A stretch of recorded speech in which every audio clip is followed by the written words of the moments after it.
안녕하십니까, 묵조교입니다. 우리는 통합과학 이 과정을 함께 공부하고 있죠. 지난 시간에는 변이와 자연 선택에 의한 생물의 진화에 대해서 이제 공부했는데요. 그 공부한 내용을 바탕으로 해서 간단하게 문제 몇 개 풀어보는 시간을 갖도록 하겠습니다.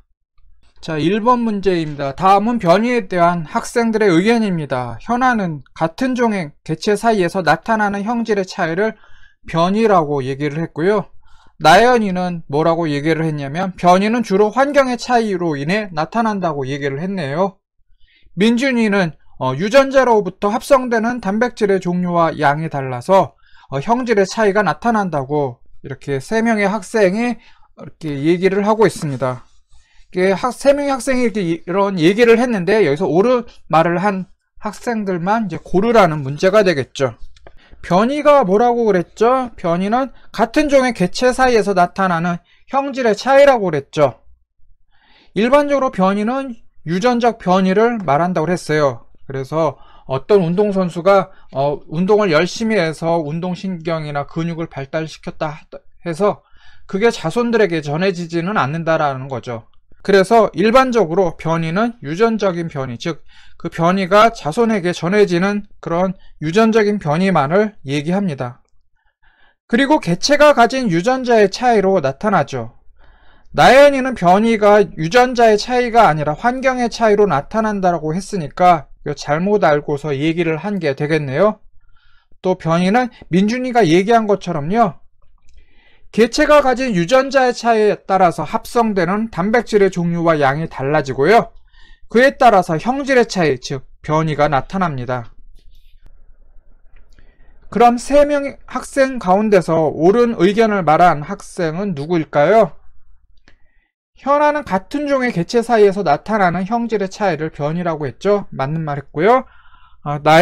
나연이는 변이는 주로 환경의 차이로 인해 나타난다고 했으니까 이거는 틀린 말이 되겠죠. 그리고 민준이는 유전자로부터 형성되는 단백질의 종류와 양이 달라서 형질의 차이가 나타난다라고 했으니까 현아와 민준이가 옳은 의견을 얘기를 했네요. 네, 다음 문제 보도록 하겠습니다. 그림은 세균 집단이 항생제가 지속적으로 사용하는 환경에 적응하는 과정을 나타낸 겁니다. 기역과 니은은 각각 항생제 내성 세균과 항생제 내성이 없는 세균 중에 이제 하나죠. 근데 이제 기역과 니은에서 둘 중에 하나는 항생제 내성을 가진 세균이라는 소리가 되겠죠. 이에 대한 설명을 옳은 것만을 이제 보기에서 고르는 문제입니다. 이제 보기에서 뭐라고 나왔냐면요, 항생제 내성 세균은 기역이다 라고 했고, 니은에서는요, 시간이 흐를수록 니은의 비율이 높아진 것은 항생제의 사용으로 기역이 니은으로 변화했기 때문이다 라고 얘기를 했네요. 그러니까 항생제를 많이 사용하면은 이제 기역이 니은으로 변했기 때문에 항생제 내성이 있는 세균이 이렇게 많이 발견이 된다라는 소리가 되겠죠. 디귿번에서는 항생제 내성 세균이 가진 항생제 내성 형질은 유전된다라고 했네요. 이 보기 중에서 어떤 게 맞는지 하나씩 살펴보겠습니다. 우리가 살충제나 농약 등으로 방제 작업을 이제 해마다 하고 있잖아요. 근데 세균이나 병균이 그렇게 계속 방제 작업을 하다 보면은 세균이나 병균이 이제 내성이 생겨서 점점 독한 약을 우리는 쓰게 된다고 얘기를 하죠. 병원에서는 급기야 어떤 일이 벌어지느냐 하면은요, 어떤 항생제도 듣지 않는 슈퍼박테리아가 출현을 해서 그 박테리아에 걸린 환자에 대해서는 제대로 된 항생제 치료를 할 수 없게 되겠죠. 이건 제가 여담이고요. 제가 병원에서 자벽부로 일할 때가 있었어요. 자벽부로 이제 일했는데 거기서 제가 일한 병동에 입원한 할머니 가운데 한 사람이 이제 슈퍼박테리아에 감염이 된 거예요. 그래서 그 슈퍼박테리아가 뭐냐면 방금 얘기했듯이 어떤 항생제도 듣지 않는 박테리아거든요. 거기에 이제 이 할머니가 감염이 된 거예요. 그래서 그 할머니 자리를 제가 이제 정돈을 해야 되거든요. 주변 이제 청소를 하거나 이제 물품 같은 거 치울 거 있으면 치우거나 뭐 지저분한 거 있으면 이제 교체하거나 아니면 밥도 갖다 주거나 해야 되는데 그때마다 조금 찜찜했던 기억이 나네요. 이 문제를 보면은요. 왜냐하면 잘못하면 나도 그 슈퍼박테리아에 감염이 될 수도 있으니까요. 근데 점점 내성이 강한 세균이 나오기 때문에요. 이 항생제를 이게 오남용을 하게 되면은요. 그래서 친환경 방제 작업을 해야 된다라는 목소리가 그래서 나오고 있습니다. 이제 그건 그렇고, 이제 문제를 보면은요. 항생제 내성 세균은 항생제 사용으로 나타난 게 아니라 돌연변이 등으로 인해서 나타난 겁니다. 그러니까 항생제를 사용하기 전에 이미 집단 내에, 그 세균들 집단 내에 존재하고 있었다라는 거죠. 항생제 내성 세균은요, 항생제를 지속적으로 사용하는 환경에서는 항생제 내성 세균이 자연 선택돼서 집단 내에서 그 비율이 점점 높아지는 거죠. 세균이 항생제에 대해 점점 강해진 게 아니라 이미 항생제에 강한 내성을 가진 세균이 살아남았기 때문에 우리가 볼 때는 그 세균에게 이제 내성이 생긴 것으로 이렇게 보이는 거죠. 여기 그림을 보면은 항생제 사용 후 살아남아서 번식을 계속한 세균이 뭐냐면은 니은번 세균이죠. 이 보라색으로 칠해진 그 세균이 항생제를 계속 사용하고서 이제 시간이 경과한 뒤에 보면 그 개체수가 크게 늘었어요. 그럼 내성을 가진 내성 세균은 니은이라고 우리가 알 수가 있겠죠. 앞에서 말했듯이 항생제 내성 세균은 항생제 사용으로 생겨난 게 아니라 항생제를 쓰기 이전에도 있긴 있었습니다. 항생제 사용으로 이제 내성이 없는 세균은 죽고 내성이 있는 세균만 살아남아서 마치 마치 세균에게 없었던 내성이 이제 생긴 것처럼 보일 뿐이죠. 그래서 니은 설명처럼 내성이 없던 기억 세균이 이제 내성이 있는 니은으로 변한 건 아니죠. 항생제의 내성 형질을 가진 세균이 번식하면서 이제 자손들도 항생제에 대해서 내성 형질을 가진 것으로 봐서 항생제의 내성 형질은 자손들에게 유전된다라고 우리가 볼 수가 있습니다. 그럼 보기에서 옳은 설명을 한 것은 디귿 하나가 되겠네요. 그럼 답이 어떻게 되느냐? 예, 3번이 되겠습니다.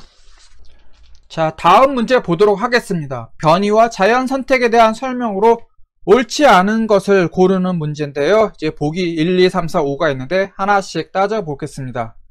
1번 보면은 인간의 특정 활동이 자연 선택에 영향을 주기도 한다라고 했는데 진짜 그럴까요? 이렇게 한번 생각해 볼게요. 인간의 무분별한 항생제 사용으로 내성 세균이 나타났고 급기야 어떤 항생제도 듣지 않는 슈퍼박테리아가 출현을 했죠. 내성 세균은 항생제 사용으로 생겨난 게 아니라 애초부터 내성이 있던 세균이 자연 선택된 겁니다. 옛날에 도시화와 산업화로 공해가 심했죠. 지금도 옛날에 비해서 더욱 도시화가 됐고 더 산업화가 됐지만 그렇게 산업화와 도시화가 진행되면서 환경 오염에 대한 인식이 이제 커져서 환경 오염을 막는 그런 대책이 많이 나오고 또 그걸 시행하면서 옛날에 비해서 이제 산업화나 도시화 정도의 걸 따져봤을 때 환경 오염이나 공해 정도는 옛날에 비해서는 그렇게 심한 건 아니죠. 옛날이 더 심했어요. 하여튼 옛날에는 도시화와 산업화로 공해가 심했거든요. 그래서 도시에 있던 나무 줄기가 이제 까맣 그을림으로 이제 덮인 경우도 있었습니다.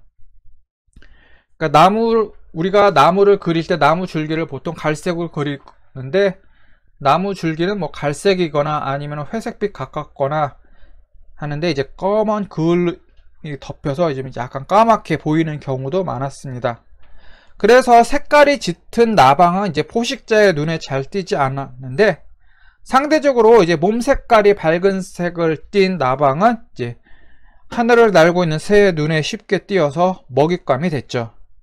산업화로 공해가 심해진 도시에서는 이제 몸 색깔이 어두운 나방이 자연 선택돼 가지고 그렇게 돼서 인간의 특정 활동, 즉 산업화가 되겠죠. 그 특정 활동이 이제 자연 선택에 영향을 준 셈이 되겠습니다. 그럼 인간의 특정 활동이 자연 선택에 영향을 줬다라고 우리는 얘기를 할 수 있겠죠. 2번 보면은 어떤 변이를 갖느냐에 따라서 개체가 환경에 적응하는 능력이 다르다고 얘기를 했어요. 어떤 변이는 개체 환경에 적응하는데 유리하게 작용을 하고 또 어떤 변이는 불리하게 작용하겠죠. 인간의 백인종을 예로 들면은 이제 햇볕이 약한 중위도 이상의 지역에서 사는 데는 이제 알맞게 되어 있습니다. 중위도 이상에서는 이제 아프리카 아니면 동남아시아 이런 열대 지역에 비해서 자외선 양이 적고 햇볕도 그렇게 세지 않아서 이제 피부색이 옅어도 그렇게 큰 위험을 겪진 않죠. 최초의 인류는 이제 아프리카에서 나왔다고 했죠. 그런 얘기가 이제 정설로 이렇게 굳어져 있습니다. 그래서 그 아프리카 지역에서 자연 선택되려고 이제 인류는 이제 피부색이 굉장히 짙은 색이었고 눈동자도 이제 까만색에 가까웠죠. 그러다가 인류가 아프리카를 벗어나 이제 유라시아로 이렇게 퍼져가면서 이제 중위도 지역, 고위도 지역에서 굳이 그런 짙은 색깔의 피부색이나 눈동자 색깔이 필요하지 않기 때문에 어쩌다가 이제 피부 색깔이 연한 이제 돌연변이가 나타났을 때 아프리카 지역에서는 그 돌연변이가 제대로 살지 못해서 이제 도태될 위험이 컸지만 중위도 지역 이상 고위도 지역에서는 그런 돌연변이가 도태되지 않고 또 자손을 퍼뜨리면서 살게 돼서 상대적으로 이제 위도가 이제 높아질수록 이제 사람들의 피부 색깔이 옅어진 거죠. 이처럼 개체는 변이에 따라서 환경에 적응하는 능력이 다릅니다. 3번 보면은 변이와 자연 선택은 생물이 진화하는 원동력이라고 했는데요. 개체들 사이에 변이가 다양하게 있으면 환경에 적응하는데 유리한 형질의 개체가 선택되면서 진화가 일어나겠죠. 그러니까 여러 가지 형질이 있으면은 이제 새로운 환경에 닥쳤을 때 그 여러 가지 형질 중에서 그 새로운 환경에 맞는 형질이 있을 거고, 그럼 그 형질을 가진 개체가 이제 살아남겠죠. 근데 형질이 다양하지 못하면은 전혀 이제 새로운 환경에 닥쳤을 때 거기에 적응하지 못하고 이제 다 도태돼서 그 개체의 종이 멸종될 위험에 처할 수가 있는 겁니다.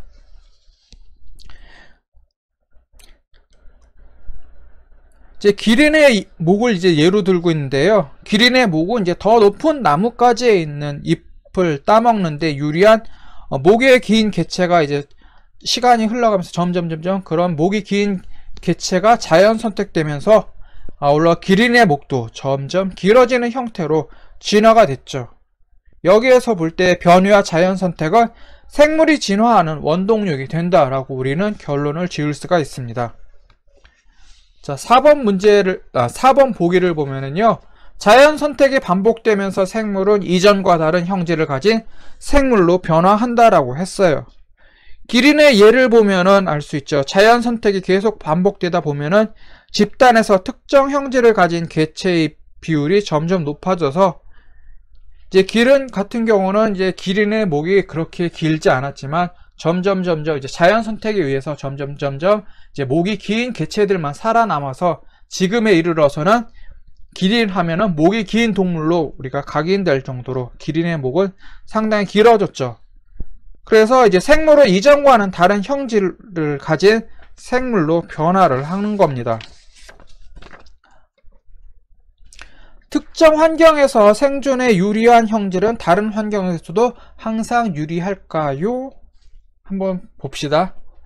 이제 땅이 검은색이라고 하면은 몸 색깔이 어두운 곤충은 이제 적응하기 쉬울 겁니다. 왜냐하면은 이제 땅 색깔이 이제 어두운 땅 색깔과 이제 어두운 몸 색깔이 비슷해서 이제 포식자의 눈에 잘 띄지 않을 거 아니에요. 그래서 이제 군대 가면 군인 아저씨들이 훈련할 때 얼굴에 뭐 시꺼멓게 뭐 칠하잖아요. 왜냐하면은 숲속에 이제 들어갔을 때 잘 눈에 띄지 않기 위해서죠. 그 위장크림이라고 하는데요. 위장크림 색깔이 이제 짙은 녹색입니다. 그거 바르고서 이제 산속에 쭉 있으면은 나뭇잎 색깔과 이제 이제 함께 이제 그 나뭇잎 속에서 그 위장크림을 바르면은 잘 눈에 띄지 않게 되는 거죠. 이제 안 그러고 그냥 맨 얼굴로 가다 보면은 허연 얼굴이 이제 나무 숲 속에서 그 이제 녹색의 나뭇잎 속에서 허연 얼굴이 확 눈에 띌 거 아니에요. 그래서 이제 위장 크림을 바르는 것도 바로 이런 원리에서 비롯됐겠죠. 땅 색깔이 검은색이면은 이제 몸 색깔이 어두운 곤충들이 이제 적응하기 쉬울 건데요. 이제 땅이 검은색이라고 해서 이게 뭐 상징적인 의미가 아니라 진짜 땅 색깔이 검은 지역도 있습니다. 그 흑토 지역인데 거기가 어디 지역이 그러냐 하면은 이제 우크라이나를 들 수가 있겠죠. 저도 잘 몰랐는데 요번에 이제 우크라이나에서 벌어진 전쟁, 우크라이나 러시아 간의 전쟁을 보면서 거기 이제 우크라이나 병사들이 참호를 막 팠잖아요. 그 참호를 파면서 그 땅들을 보면은 땅 색깔이 이제 검더라고요. 이제 거기서는 이제 토양이 비옥하기 때문에 식물이 아주 잘 자라겠죠. 그렇게 아름답고 비옥한 토양이 지금은 이제 전쟁으로 이제 제대로 이제 써먹지 못하고 있네요. 그럼 땅 색깔이 밝은 경우에는 어떨까요? 땅 색깔이 밝은 황토색 지역에서는 반대로 어두운 색깔을 지닌 곤충들이 포식자 눈에 잘 띄어서 이제 분리할 수가 있겠죠. 또 우리가 내용 공부할 때 이제 예로 들었죠. 낫 모양 적혈구가 있죠. 이 적혈구 모양은 보통은 이제 둥근 원형인데 말라리아가 잘 발생하는 지역, 아프리카에서 말라리아가 잘 발생하는 지역에서는 이제 다른 지역에서는 이제 생존하기가 어려운 낫 모양 적혈구가 그 지역에서는 오히려 생존에 더 유리할 수가 있습니다. 그래가지고 이제 말라리아가 자주 발생하는 지역에 이제 사는 사람들의 적혈구를 봤더니 다른 지역에서는 드물게 나타나는 낫 모양 적혈구가 그 지역에서는 최고 20%까지 이제 발견이 된다라는 거죠. 그래서 특정 환경에서 생존에 유리한 형질이 다른 환경에서도 항상 유리하다고 얘기할 수는 없는 겁니다. 분리할 수도 있는 거죠. 그러면 답은 뭘까요? 5번이 되겠죠. 항상 유리한 게 아니다라는 거 되겠죠. 다음 문제 보도록 하겠습니다. 다음은 다윈의 자연 선택설에 따른 진화 과정을 나타낸 것입니다. 기역, 니은, 디귿은 각각 자연 선택, 생존, 경쟁, 변이 중 하나고요. 과행 생선과 그 다음에 괄호가 있죠. 괄호, 기역, 니은, 디귿 있고 그 다음에 유전과 진화가 있습니다. 이에 대한 설명으로 옳은 것만을 이제 보기에서 고르라는 거예요. 그래서 보기를 봤더니 기역은 자연 선택이다. 니은은 개체들이 먹이와 서식 공간을 두고 경쟁하는 과정은 니은에 해당한다. 디귿, 환경에 잘 적응한 개체가 살아남아 더 많은 자손을 남기는 것은 디귿에 해당한다 라고 했는데 하나씩 따져보도록 합시다. 이제 문제 보면 다윈의 자연 선택설이라고 나왔죠. 이게 무엇인지 이거부터 살펴봐야 되겠죠. 다윈의 자연 선택설, 쉽게 말해서 다윈의 진화론이죠. 진화론을 설명하는데 자연 선택설을 가지고서 진화를 얘기했어요. 다윈의 자연 선택설에서 진화가 일어나는 과정을 살펴보면은 먼저 과잉 생산과 변이가 일어나죠. 주어진 환경에서 살아남을 수 있는 환경보다 더 많은 수의 자손을 낳아서 먹이와 서식 공간을 두고 이제 경쟁이 일어나게 됩니다. 그 다음엔 이제 개체수가 워낙 많으니까 한정된 자원을 가지고서 개체수가 많으니까 생존 경쟁이 일어나겠죠. 그 결과 생존에 유리한 형질을 가진 개체가 더 잘 살아남을 것이다 라고 우리는 생각할 수가 있겠고 그래 가지고 더 많은 자손을 남기게 될 겁니다. 그래서 생존에 유리한 형질을 가진 개체가 더 잘 살아남아서 더 많은 자손을 이제 남기게 되니까 자연 선택이 이루어지겠죠. 이러한 과정이 반복돼 가지고 자연 선택이 반복되면서 그 형질을 가진 새로운 환경이나 아니면 생존에 유리한 형질을 가진 개체의 비율이 점점 증가하면서 이제 생물은 진화하게 되는 거죠. 따라서 기역을 보면은 기역은 자연 선택이라고 되어 있는데요. 기역번 같은 경우는 이제 과잉 생산과 무엇이라고 가로라고 되어 있는데 기역은 자연 선택이 아니라 변이가 될 겁니다. 과잉 생산과 변이가 생기고 나면은 그 다음에 한정된 자원을 가지고서 그 수많은 개체들이 경쟁을 벌일 거 아니에요. 그러면 기억은 변이가 되겠고 그 다음은 생존 경쟁이 되겠죠. 이제 개체들이 먹이와 서식 공간을 두고서 이제 경쟁하는 과정이 생존 경쟁이 될 겁니다. 그리고 이제 자연 다큐멘터리 보면은 짝짓기라고 해가지고 이제 암컷 한 마리 놓고서 수컷 여러 마리가 이게 싸우잖아요. 그러한 생존 경쟁이 일어나게 되죠. 환경에 잘 적응된 개체가 살아남아서 더 많은 자손을 남기는 게 바로 자연 선택인데요. 디귿 단계에서 일어나는 과정이 바로 자연 선택이 되겠습니다. 그러면은 이제 보기를 보면은 기억은 맞지 않은 설명을 했죠. 기억은 자연 선택이 아니라 변이가 되겠고, 생존 경쟁이 바로 이제 개체들이 먹이와 서식 공간을 두고서 경쟁하는 거잖아요. 경쟁을 통해서 살아남은 개체는 이제 더 많은 자손을 남기게 되는데, 이게 바로 자연 선택이 되겠죠. 자연 선택이 반복되다 보면은 이제 진화가 일어나는 거고요. 그러면 옳은 설명을 한 거는 니은과 디귿번이 되겠고, 기억만 잘못된 설명을 했네요. 그럼 답은 4번이 되겠습니다. 이렇게 해서 우리가 이제 변이와 자연 선택에 의한 생물의 진화를 공부하고 그 내용을 복습하는 의미에서 이제 몇 개의 문제를 풀어봤습니다. 이제 문제 푸는 과정까지 포함해가지고 변이와 자연 선택에 의한 생물의 진화는 이제 여기서 마무리 짓도록 하고요. 다음 시간에는 이제 생물의 다양성에 대해서 함께 살펴보도록 하겠습니다. 네, 함께 공부하느라고 수고하셨습니다. 다음 시간에 뵙도록 하겠습니다. 네, 감사합니다.